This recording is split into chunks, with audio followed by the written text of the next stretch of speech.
তো আজকের এই ভিডিওতে আমরা দেখব ফেক সানসেট টিউটোরিয়াল ভিডিও।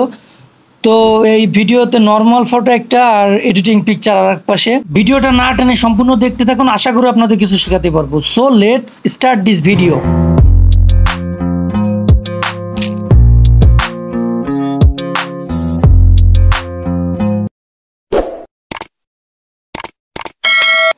তো কথা না বাড়িয়ে সরাসরি চলে গেলাম আমরা আমাদের গ্যালারিতে। গ্যালারি থেকে আমাদের নির্ধারিত পিকটা সিলেক্ট করার পর আমরা পিকটাকে শেয়ার করলাম পিকচার্ট অ্যাপ্লিকেশনে।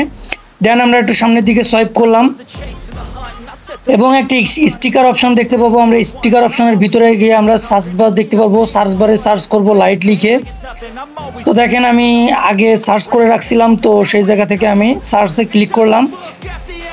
দেখতে পাবো একটা ব্ল্যাক স্ক্রিনের লাইট পাবো, যে লাইটটা আমরা ডাউনলোড করে নিব। অবশ্যই আপনাদের মোবাইল ডাটা কানেকশন অন করে রাখবেন। আমার ডাউনলোড করা ছিল, তো ইজিলি ডাউনলোড হয়ে গেছে।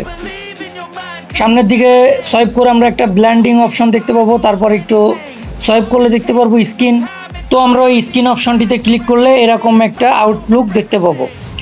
আমরা কাস্টমাইজ করে নেব কোন জায়গায় আমরা সানলাইটটা বসাতে যাচ্ছি। আপনারা আপনাদের মন মতো ইচ্ছা মতো যে কোনো জায়গায় বসায় নিতে পারেন। সানলাইটটা ঠিকভাবে বসে গেলে আমরা সরাসরি টিকমার্কে ক্লিক করে দিব। এখন এইটা দেখতে পাচ্ছি একটু লাল লাল টাইপের হয়ে গেছে। আমরা যদি চাই কালার চেঞ্জ করতে, যদি আপনারা চান তাহলে এফএক্স টুলে চাপ দেওয়ার পরে আপনারা দেখতে পারবেন যে এই জায়গায় ব্লর নামক যে অ্যাপ্লিকেশনটি আছে, এই জায়গায় অনেকগুলো টুল পাবেন।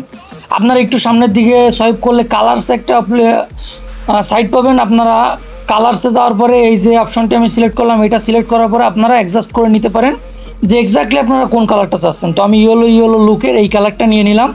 আপনারা চাইলে আপনাদের মন মতো কাস্টমাইজ করে নিতে পারেন।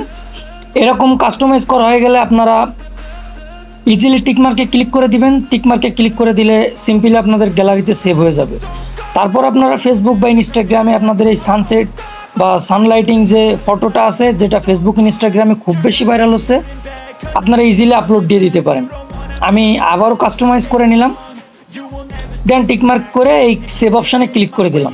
এই ছবিটি সরাসরি গ্যালারিতে চলে গেল। আমার চ্যানেলে নতুন হলে আমার চ্যানেলটিকে সাবস্ক্রাইব করে পাশে থাকবেন। আল্লাহ হাফেজ।